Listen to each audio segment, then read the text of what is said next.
on topic that is business entities for entrepreneurs, right? So, uh, yes, slowly we are going ahead in this startup and venture management subject. So, after the initial basic foundation and then followed by idea generation, validation, next important step which we need to understand, that is the legal entity aspect. And when it comes to the startup ka definition, so Government of India, they have defined in a such a way that startup should be some kind of legal entity. It should not be a sole proprietor business, but yes, some kind of legal entity. So what are those available options which are there, so that we'll discuss today, and then its advantage, disadvantage, and then how one can decide on which parameter one can decide under which act one should get registered. Yeah, so that's we'll discuss today. And then if time permits, so there are some 3-4 slides on related to intellectual property as well. So yes, sole proprietorship is one of the type of entity, but it's not a legal entity. But yes, to give you basic overview and then further the legal aspect.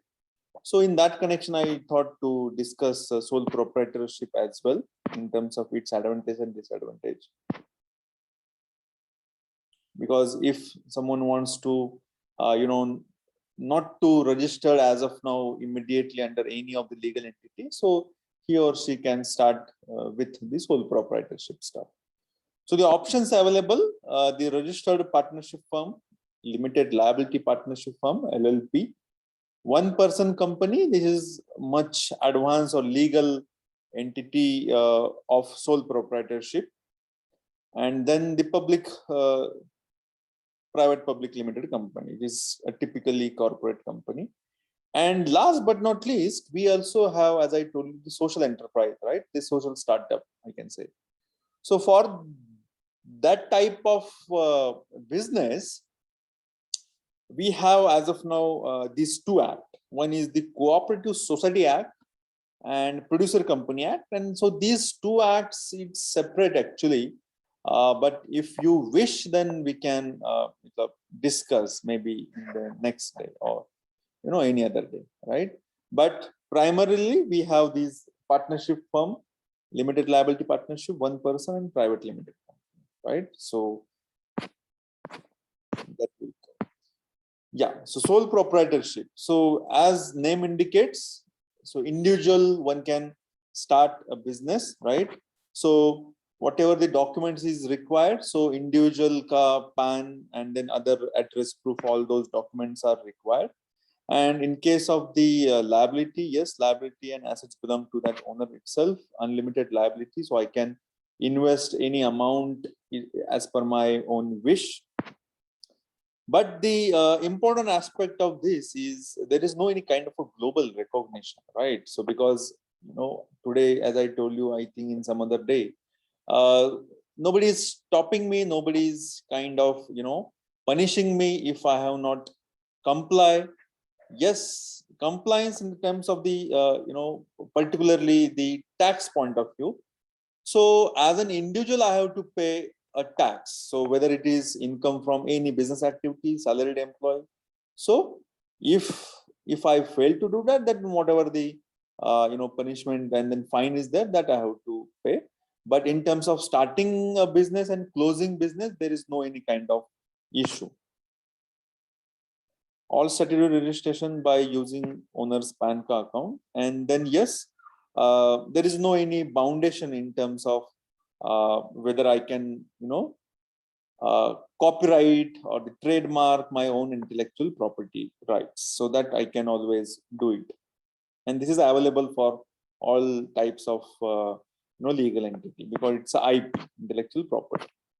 So now let's look at the advantage. So what are the advantages? So decision, of course, with the proprietor is I am the only my own boss, and then I can take a decision. Less formalities for starting or dissolving firm, as I told you. Less compliance cost, only just the income tax. profits belong to proprietor. Slab rate available for the taxation. So whatever the individual tax rates are available, so as per that, I'm, eligible. Then let's look at the important aspect, the disadvantage. Personally liable for debts and liabilities. Of course, if something happens, then my property will be seized.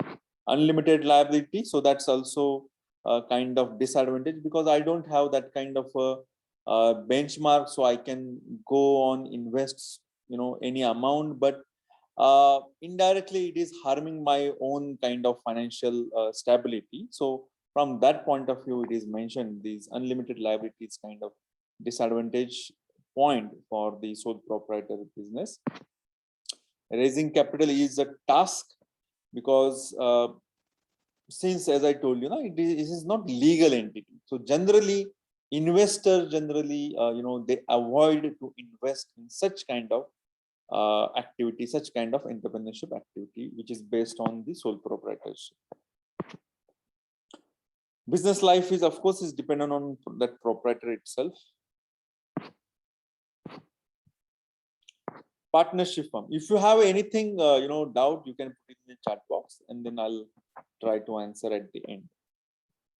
Partnership firm. So since then, now you are all legal entities start. So partnership name indicates it's an association of two or more person, right? It's governed by a proper legal act, that is Partnership Act 1932, right? So where basically there would be some kind of agreement, partnership deed, where basically detailed, what kind of arrangement they are having between these two partners in terms of shares, in terms of investment, profit sharing mechanism. So that's called as a partnership deed.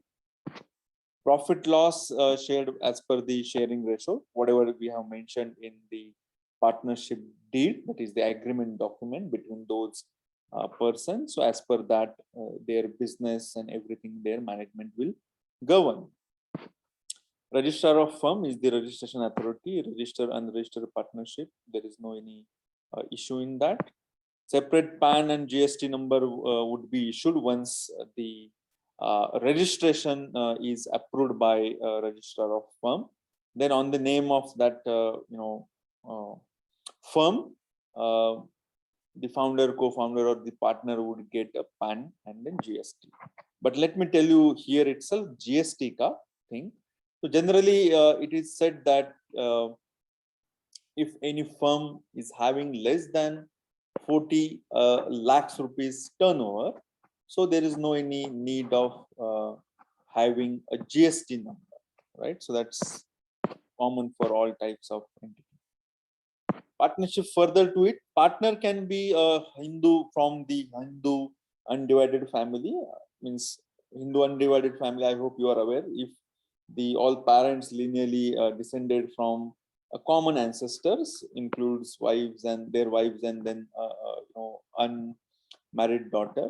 So it's a complete kind of family can also be a part of as a partner into any partnership firm.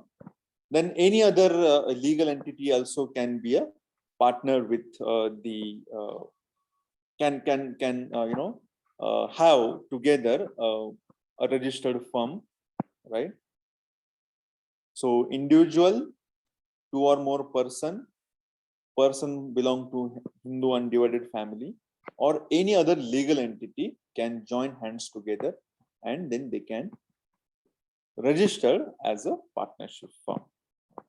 Terms and condition as per the firm. So definitely that partnership deed will govern the roles, responsibility of all those persons, those who are associated with this firm. Yes, in case any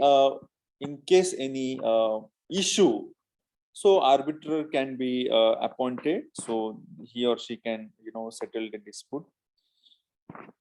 Require to file a separate tax returns for the firm. So and tax rate is 30% on the profit. Okay, so let's look at the advantage. Raise capital through partners. So definitely these partners, to begin with, they invest association of skill, idea, knowledge. So this gives that kind of autonomy to founder, co-founder, that if I am having any business idea, so I can always look for such kind of a partner where basically they can bring some kind of expertise besides capital. So capital is one part of it, right? And then, as I told you, capital can be generated from any other different sources. So there are a number of sources of fund, including government subsidy and all those stuff. But equally, it is important that what kind of additional skill set I am bringing through those different partners, that gives more kind of flexibility in such kind of legal entity, right? So in that Chinese restaurant ka case also we discussed that Nandan, though he's a banker, but he has that kind of idea to venture into such kind of domain, and then he did that kind of industry environmental analysis, and the second person basically he was working in the same industry. So like that, one can have that kind of a partnership. Improved management. So yes, of course, improved management from your sole proprietorship. Allocation of the task between partners so that they can divide their roles and responsibility, and then accordingly they can manage their own enterprise. Profit received from firm is not taxable for the partners. So whatever the profit, so as a profit, whatever they will distribute among those different partners, so it is not taxable to the partners. But yes, company as a firm, they have to pay the tax. Partners are jointly and severely liable for anything which happens, maybe intentionally, unintentionally. And one more, the implicit kind of clause is there. If any one person, if he suppose did something wrong or some kind of a misconduct, then all members are severely and equally liable for any kind of punishment or anything, right? Partnership dissolves if one partner opts out. That is, it's a very a critical aspect, critical disadvantage of such kind of partnership firm, that if one person opts out, could be any reason, then that partnership firm itself get dissolved. So again, they need to do again the similar formalities of registration under any of the act, maybe same act or any other different act. Business life dependent on the proprietor, means those partners. Okay, so that's the partnership firm. And limited liability partnership. So here itself, I'll tell you that the very important disadvantage of partnership firm has been kind of solved in next higher level of legal entity, that is limited liability partnership. So here all those disadvantages are overcome in this limited liability partnership, where if any person did some kind of misconduct, so he or she only is responsible for that, right? Because all those aspects detailed mentioned in their partnership firm, right, in their partnership deed, who would be kind of responsible for what kind of roles and responsibility, his or her contribution. So as per that only he or she liable, right? 100% nobody is liable for any misconduct of such kind of enterprises, that is limited liability partnership.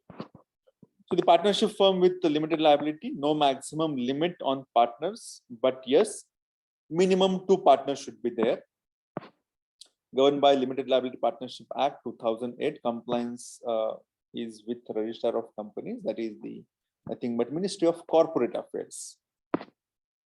Here, the founder member, nothing but the partners, it is mandatory to have a DIN number, that is digital identification number. It's a separate legal entity, tax rate is applicable. And then on the name of that limited liability partnership firm name, they would be getting the PAN and GST number once it is approved by Registrar of Companies. Advantage, by default, it's limited liability. So, as per the financial status and then, credibility and then resources available, those partners, they decide to invest, how much they invest. So in the prior, their partnership agreement only, they defined limit. No requirement of minimum capital. So on any terms, condition, they can, on any minimum capital also, they can start. Perpetual succession. So there is no any kind of, the dissolution of that firm because of maybe one person opts out. So the disadvantage of partnership firm. So the perpetual succession, it will continue, right? So that person, the existing member, can identify any other person, or if the death of that original partners, then nominee would get on board and then they can do their business, and that firm will continue to operate. No limit on maximum number of members, no requirement of board meeting. So generally, board meeting is the concept called under the Indian Companies Act, under the Ministry of Corporate Affairs, right? So it is mandatory to have some kind of a board meeting. But here, in the case of limited liability partnership, it is not mandatory. The partners, as per their understanding, mutual understanding, right, they can decide, right, together, and then they can take a decision, and then they can do their business, right? But in the next further subsequent kind of act which we'll be discussing, so here what happens, it is advantage also but disadvantage also. Like if something happens in terms of between those partners also, right? So the board meeting says that whatever the decision we need to take, it should be passed, it should be acceptable by all the board members, those who are on the board of any particular company, right? So for that purpose, it is generally advisable that it should be passed in the board meeting. But under this kind of limited liability partnership, it is kind of restricted. There is no any requirement. Yes, worldwide recognition, easy to wind up. So there is no any complex procedure for closing of the business. Disadvantage, yes, here also, despite a legal entity, there are some kind of resistance from the investment point of view. Yes, investor, they do invest in such kind of startup, such kind of legal entity as well, but not that much preferred vis-a-vis the other a typical corporate private limited company. Compliance cost is minimal, very minimal, in terms of only the legal compliance. That the legal compliance, nothing but the audit, right? Books of record needs to be maintained, updated, and then every year annual filing, they need to do it on the name of their firm. Retiring partner is liable for action till the date of retirement. So all those partners are equally liable as per their roles, responsibility, as per their the profit and loss sharing mechanism. As per that only they are liable. Per day penalty for non-compliance. So yes, of course, if they are not complying to that legal compliance, that is nothing but audit, filing audit return. No concept of shares. So since this is the partnership firm, so this share concept is also one more besides that board meeting, right? Because again, same logic, this is also comes under Indian Companies Act, right? So under such kind of Indian Companies Act, there is a concept called share, where basically the company can allow people to buy, purchase share, and then do an investment. But since this is the partnership firm, limited liability partnership firm, so the partners, they decide, they invest as per their their wish. So all those profit loss investment pattern is mentioned in their partnership deed. So there is no any concept of share. It is just only partners, they decide how much to invest and how much to source from other investors. One person company, private limited. It's a typically private limited company, right? And the one person only the boss of that company. So appointment of nominee is possible, right? So if I want to start a business, I'll start as a sole proprietor, but yes, I want to have that kind of ownership on my stuff, but to increase my chances for getting the investment from outside and to have that kind of a global recognition. So definitely the mandatory is legal requirement. So I can register as a one person company. So that kind of option I'm having from the legal side. So one member limited liability governed by, again, Indian Companies Act. Compliance is with Register of Companies, Ministry of Corporate Affairs. So from 2013 onwards, basically under this Indian Companies Act, that is 1956, in that amendment was made in 2013, and since then this single person company, one person company, this concept started. Just a second. Okay. So number of directors to 15. So 1 to 15. It's a separate legal entity.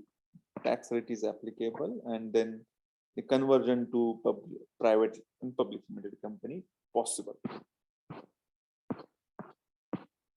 Liability is limited, so here I can fix my liability. No requirement for same minimum capital. So on any paid up capital, I can start. Complete control of the company with the single owner. Easy to get loans from financial institutions. See how makes a difference, right? If sole proprietor, it's very difficult, right? But immediately if I convert that sole proprietor, even it is in the case of one person company, so I can raise fund. Organized sector of proprietorships. Lesser compliance, just only the legal compliance only, and easy to wind up. What are the disadvantages? So members. So how come it is members are disadvantaged? Because now it's depend on the founder member as an one person company. So how I am selecting people, right, and like-minded people, so that I can inculcate all those passion, commitment, or motivation which I have as a founder. So it's depend on now members. So if members, they are not kind of like your leadership qualities, traits, and then definitely, naturally, they will move out. So that's kind of a very unique role as a founder. In the case of this one person company, the founder member has to perform very good leadership, proactive leadership qualities. Then only he can basically survive in such kind of legal arrangement. And one can only start only one company at a time. He can be the founder member of any one OPC, that is one person company at a time. Generally it is suitable for small business.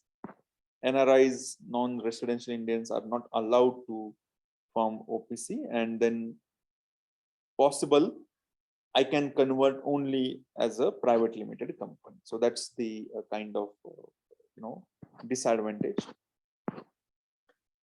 Now further, next step ahead, the typically private limited company, generally most of the businesses, most of the entrepreneur, they get registered under this private limited company, which is a typically legal entity which has minimum, which should have a minimum 2 directors governed by Indian Companies Act, that is 1956, and then of course the 2013 का जो भी amendment changes हुआ है, provisions in the Indian Companies Act 1956, all are applicable to private limited companies as well. Shareholders are maximum members, maximum the 200 members. It is kind of the act from the company law point of view only. It is kind of a mandatory thing. Registered with the Register of Companies, ROC, Ministry of Corporate Affairs.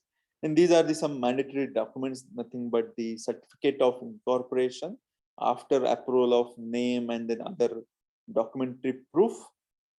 Ministry of Corporate Affairs would be giving a certificate of incorporation, and then the memorandum of association, nothing but the document which specifies the facts, figure, nothing but the directors, then the purpose for which this firm, private limited company, would be working, then the place of work, the address, all those facts, figure mentioned in memorandum of association, right?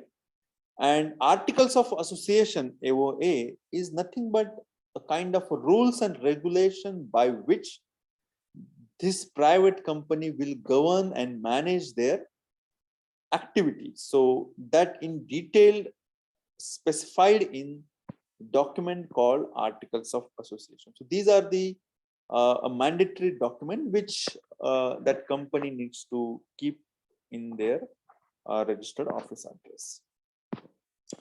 Profit is distributed through a dividend. So yes, dividend through that private limited company can share their profit. But yes, I hope you people are aware that if I'm sharing a profit as in dividend, so it is taxable. So 30% of tax is mandatory if I am sharing profit as a dividend. Yes, once it is approved, I'll be getting separate PAN GST number.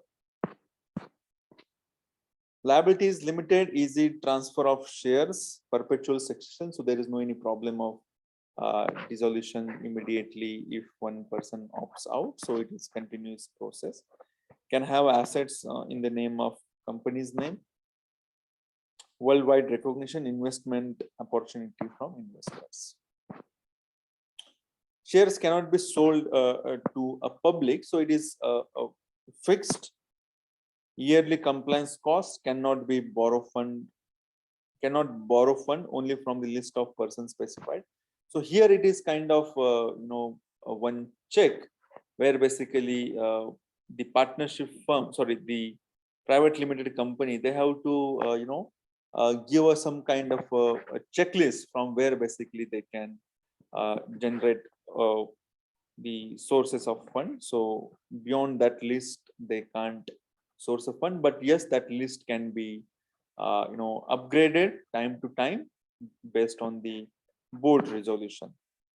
Larger compliance cost. So larger compliance cost in terms of here added concept called statutory compliance. Since this is the registered under Indian Companies Act, typically private limited company. So as per the company law, all statutory compliance, nothing but the quarterly board meeting is the very important, and then annual general meeting, which is needs to be held every year, where in front of all the shareholders, they need to disclose, they need to discuss what kind of a business activity they have undertaken during last year, how much revenue they have earned from their main operation, main business activity, and then from other supplementary, complementary activities.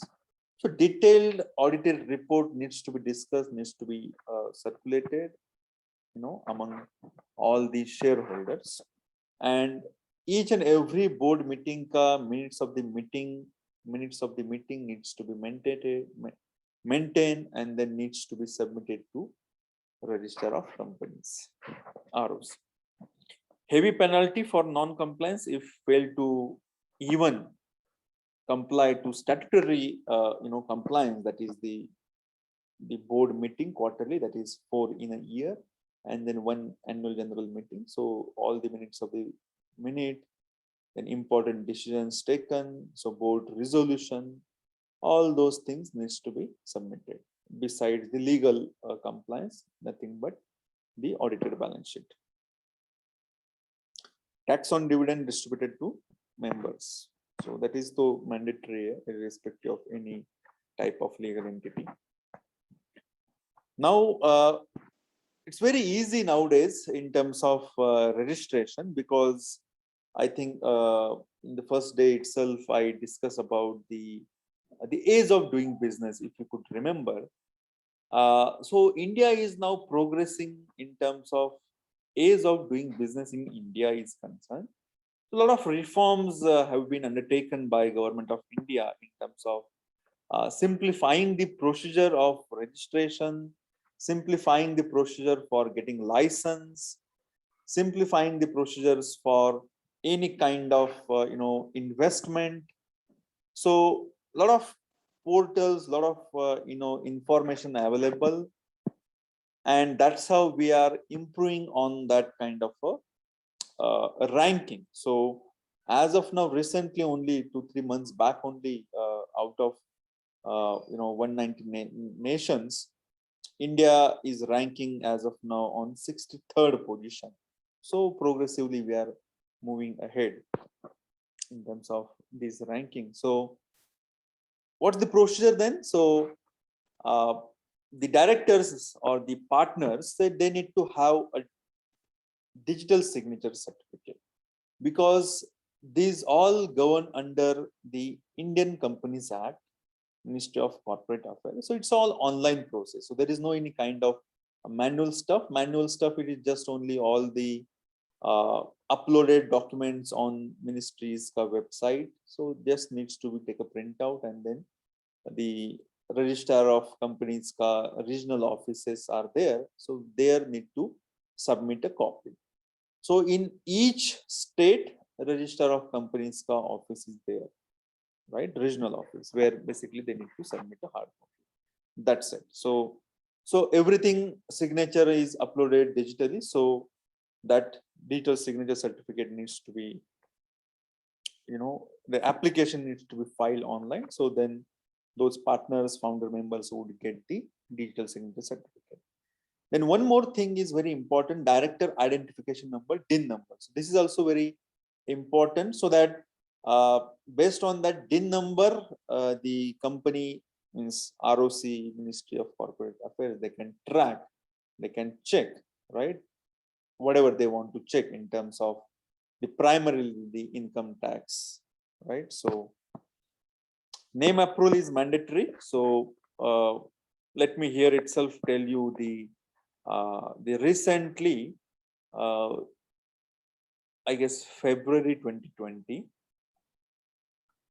Ministry of Corporate Affairs, they have launched one integrated platform called Spice E Plus form. So earlier it was a different forms were there and need to be filed, whether it is starting from digital signature application ke liye alag form, DIN ke liye alag form.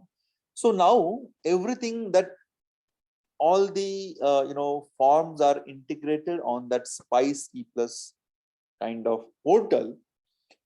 So where the part A is related to name approval, because that is the first thing first, name approval. So once that name approval is there, then subsequently in all other documents, in all other applications, that name would appear, and then you can file other applications, whether it is digital signature certificate, DIN number, uploading of MOA, AOA, so all the stuff. So all those forms are now interlinked. So almost 4-5 ministry ka different services, and then different department ka services are integrated on that form. Maybe I can show you in latter part that forms and what kind of services are integrated on that integrated platform, Spice E Plus form.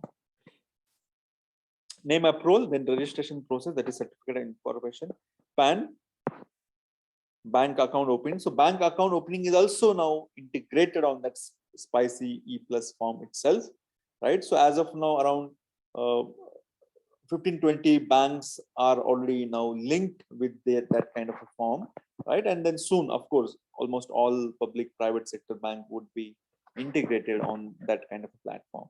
So how it works? So while registering all those documents and then uploading all those documents, so here on that tab of bank opening, I need to specify where I want to have my bank account. In which bank account I want to open up my Firmka account, and then it's a branch. So I can select any of the branch and then bank which is near to my company ka would be office. So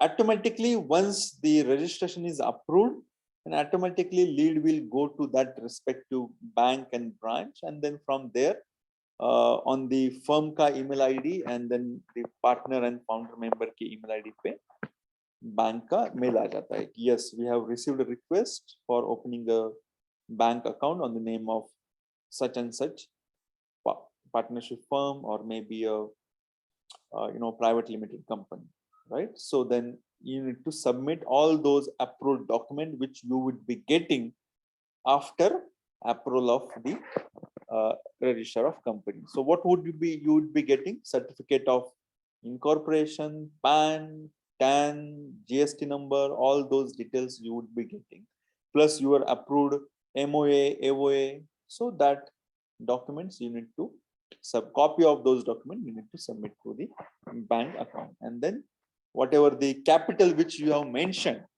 So there are two types of here.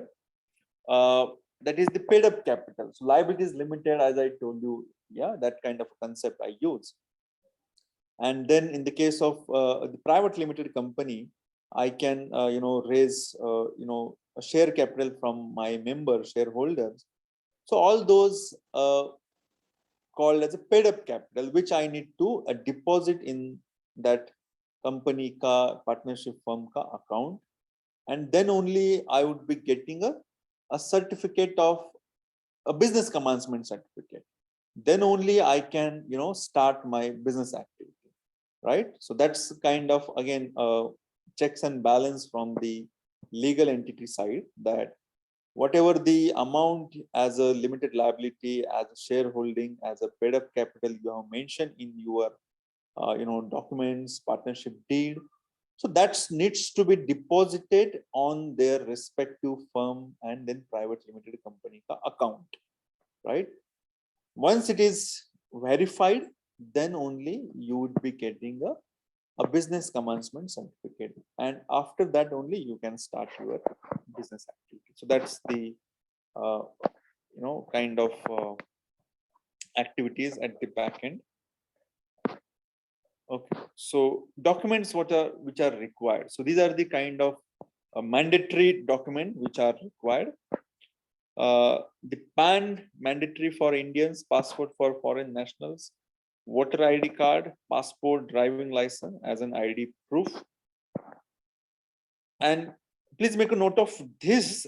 For address proof, Ministry of Corporate Affairs, they use light bill, mobile bill, or telephone bill.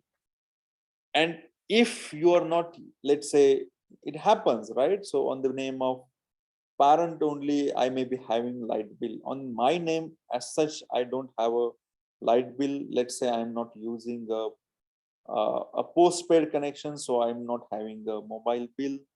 I don't have a telephone. Even if it is have telephone, maybe on the name of parent would be there. So the statement of a bank, so bank account, right? So I may be having my bank account, and it should be, right? So the bank account ka details jo hai, and there must be your address proof would be there, right? So that will consider as your address proof. So these are the only 4 options as far as address proof is concerned, right? Light bill, mobile bill, telephone bill, and then the bank statement where the address needs to be mentioned. Declaration from each of the director subscriber. So whosoever is director, whosoever partner, So he or she needs to give that kind of declaration. Consent to act as a director, registered office proof. So this is also mandatory. So let's say you may be having, you want to start in your own house only, your, office of your registered firm. So if that registered office, sorry, that house address, if that house is on the name of your parent, so you need to, take a no objection certificate from even from your parent as well. If it is rented property, then you should have that kind of a legal agreement. If it is not, then NOC from that, the owner of that particular shop or that particular place. Okay, so that's all as far as the legal entity is concerned. So just only now I think one or two more slides as far as license is concerned. And as I told you, the Producer Company Act and Cooperative Society Act. So these are the act which is available for a social startup or social enterprises. So if you are interested, then maybe some other day I can discuss. So let me know on that front.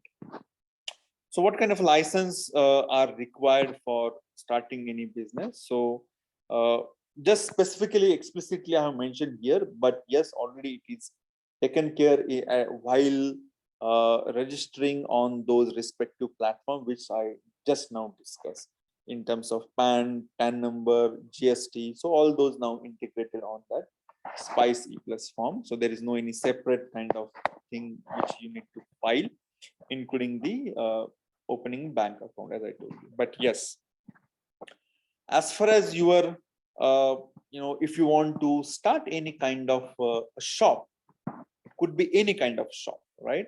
So for that, there is a separate kind of, act is there that's called as the Shops and Establishments Act. So under that, basically, you need to separately, apply, and then only you would be getting a kind of a license to start any kind of a shop. Yeah, professional tax, although GST already covered under that respective act itself, under that integrated platform. Now, very basic fundamental question which you may be having, that's the, so okay, that's fine, fair enough. We now get through a different advantage, disadvantage of those respective legal entity, but how I can decide, under which legal entity I should, get registered. So it's depend on number of factors. So yes, you may be having all those advantage, disadvantage in your mind. So that's also kind of a deciding factor through which one can decide. But besides that, it is important what kind of a nature of business you may be having, right? So the scale of operation. So as I told you, this specifically in the case of one person company, right? So that can be a possible in case of the small scale business. But yes, in due course of time, subsequently, I would be sharing some kind of a practical example through cases where basically, even if it is the partnership firm, even if it is a one-person company, after some period of time, if your business idea, if your market share is increasing day by day, and then somehow you crack that kind of a, that kind of a growth story.